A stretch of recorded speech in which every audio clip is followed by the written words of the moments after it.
In May 2020, 21,000 tons of diesel fuel poured into a Siberian river, not because a pipe corroded, not because a valve failed, because the ground moved. Russia called it an accident. It was a preview. The tank at Norilsk had not outlived its design. The structure beneath it had not simply been ignored. What changed was the ground under the structure, ground that had been treated as stable, load-bearing, and permanent enough to hold an industrial system in place.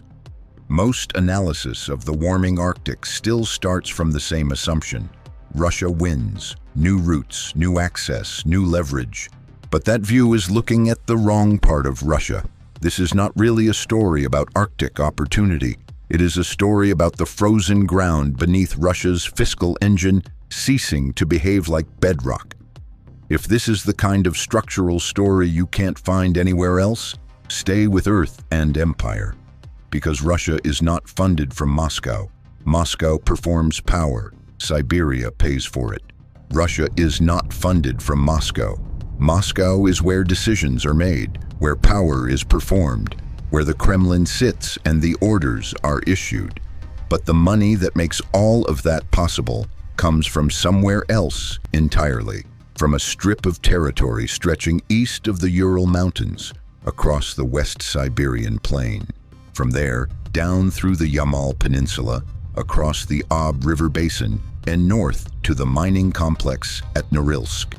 This is where Russia extracts, where Gazprom's gas fields sit, where Rosneft pumps oil from reservoirs that were old when the Soviet Union fell, where pipelines begin their long journeys west toward Europe and east toward China.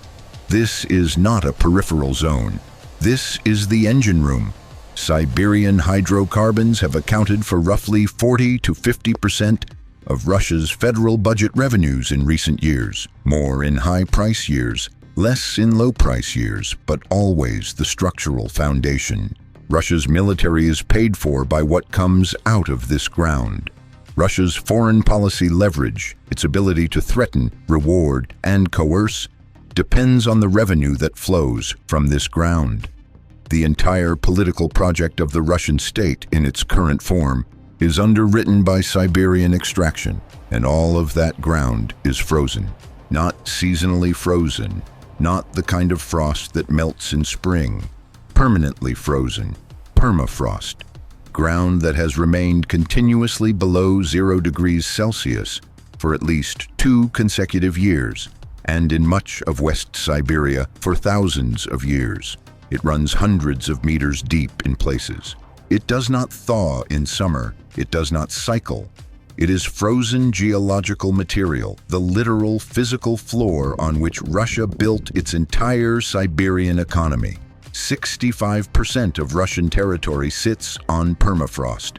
Nearly all of Russia's hydrocarbon extraction infrastructure sits within that zone. That is not a coincidence of geography, and the ground is no longer behaving as it was designed to behave. To understand what permafrost thaw actually does to infrastructure, you first have to understand what permafrost infrastructure actually is. When engineers build a pipeline in the West Siberian lowlands, they do not lay it on the surface. They drive support piles deep into the frozen ground, steel columns anchored to permafrost, which is hard and stable, and treated for engineering purposes as a functional equivalent of bedrock. The pipeline sits on top of those piles, elevated above the surface, to prevent the heat of the pipe from conducting downward into the ground beneath it. The system works because the frozen ground holds the pile. It works because the permafrost is permanent. That is the assumption the entire engineering logic rests on. When engineers build a fuel storage tank at a site like Norilsk, they embed its support structure in frozen ground. Not because it is ideal, because in much of West Siberia there is no accessible bedrock at reasonable depth. The frozen ground is the bedrock substitute. It is stable, load-bearing, and, until recently, reliable. That word, reliable, that is the thing that has changed. There is a layer within the permafrost system called the active layer. It is the upper band of soil that does freeze and thaw with the seasons, thawing in summer, refreezing in winter. In a stable permafrost system, this active layer is shallow, and the permanently frozen material beneath it is continuous and solid. What is happening now measurably across large areas of West Siberia is that this active layer is deepening. The zone that used to thaw only a meter or two down is now thawing 3, 4, 5 meters down in places. Ground that was frozen year-round is now frozen only in winter. Ground that was stable enough to anchor a pipeline pile is now, for months of the year, soft enough to shift. When ground shifts, piles tilt. When piles tilt, pipes bend. When pipes bend under sustained load, they crack. When a fuel tank's support structure loses its frozen anchor, the tank settles unevenly, stresses its welded joints at the weakest point, and eventually splits. The engineers didn't make a mistake. They followed the manual. The manual was written for a planet that no longer exists at this latitude. The Norilsk spill was the event that got photographed. The river ran orange-red across satellite imagery visible from orbit. It was impossible to obscure, impossible to minimize, and impossible to explain away. Russia declared a state of emergency, levied a fine against Norilsk nickel, promised cleanup, treated it as an incident, something to manage, something to close. But an incident has a cause, and the cause here was not mechanical failure, it was not negligence. The cause was the ground moving beneath a structure built on the assumption that the ground would not move. That is not an incident, that is a symptom. And the thing it is a symptom of is not isolated to one tank at one site.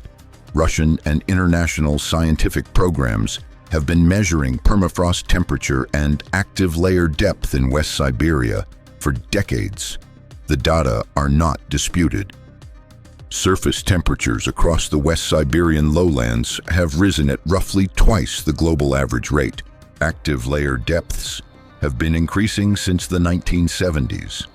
Thermokarst lakes, bodies of water that form where permafrost has thawed and the ground has subsided into the resulting void, are expanding across the region at rates visible in multi-decade satellite imagery. The landscape is physically transforming. It is not doing this at one site. It is doing this across the zone. Russia knows. The Russian government has published permafrost monitoring reports. Russian engineering firms have been contracted to assess infrastructure vulnerability across the extraction zone. Internal damage estimates run into hundreds of billions of rubles annually, a figure that rises as thaw accelerates. Buildings in Yakutsk are visibly tilting. Roads in northern Siberia develop surface deformation that cannot be explained by traffic load. The Transpolar Railway project, designed to link Siberian resource zones to northern ports, has faced repeated construction delays due to ground instability in areas where the ground was supposed to be stable. This is not a local problem, it is systemic. It is not getting better, it is getting worse at a rate governed by geophysics, not by Russian budget cycles or engineering contracts. And every ruble spent stabilizing infrastructure that was already paid for. Every ruble spent reinforcing a pipeline support system, re-anchoring a storage tank, rebuilding a road that deformed 3 years after it was paved, is a ruble that does not go to the military, or to the diplomatic instruments of Russian foreign policy, or to the domestic social spending that sustains political stability. Russia doesn't need to be invaded to weaken. It just needs its ground to keep warming. If this changed how you think about Russian power, and about what it means to build an empire on a geological assumption, subscribe to Earth and Empire. This is exactly what we make. Here is the chain as it actually runs. Russia's geopolitical ambitions require sustained expenditure, a ground war in Ukraine, a multi-fleet navy, strategic nuclear deterrence, proxy operations across Africa and the Middle East, foreign energy leverage over European and Central Asian states. None of this is cheap. None of it runs on ideology. It runs on money. The money runs on hydrocarbons. The hydrocarbons run on Siberian extraction infrastructure. The extraction infrastructure runs on frozen ground. As the ground softens, the cost of maintaining extraction infrastructure at current capacity rises. As cost rises, the marginal revenue available for everything else, military, foreign policy, social contract, compresses. The compression is not sudden. Empires do not fail on the day their geological substrate changes. They absorb costs. They delay maintenance cycles. They continue projecting strength while the foundation degrades behind the performance. What changes is not the performance. What changes is the ceiling, the maximum sustainable level of ambition that the fiscal engine can support. That ceiling is lower today than it was 20 years ago, and on the current trajectory, it will be lower still in 20 years' time. There is a parallel narrative about the Arctic that Russia has been cultivating carefully. The warming Arctic opens shipping lanes across Russia's northern coast, the Northern Sea Route, that could make Russia a transit corridor between Europe and Asia. It exposes seabed resources along Russia's extended continental shelf. It gives Russia new leverage in a theater where it has geographic advantage. All of this is real. None of it is false. But it is also marginal. The Northern Sea Route handles a fraction of a percent of global maritime trade. The seabed resources require extraction infrastructure that does not yet exist. The strategic gains in the Arctic theater are genuine but limited. They do not offset the structural liability accumulating in the extraction zone. The Arctic bonus is at the edge of Russian territory.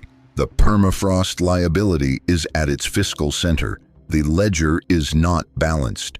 Russia is simultaneously building a narrative of Arctic ascent and absorbing a reality of continental structural degradation. The narrative is loud. The reality is underground, and the underground is losing. Every empire chooses a foundation. The Roman Empire chose the durability of stone roads and the controllability of internal rivers.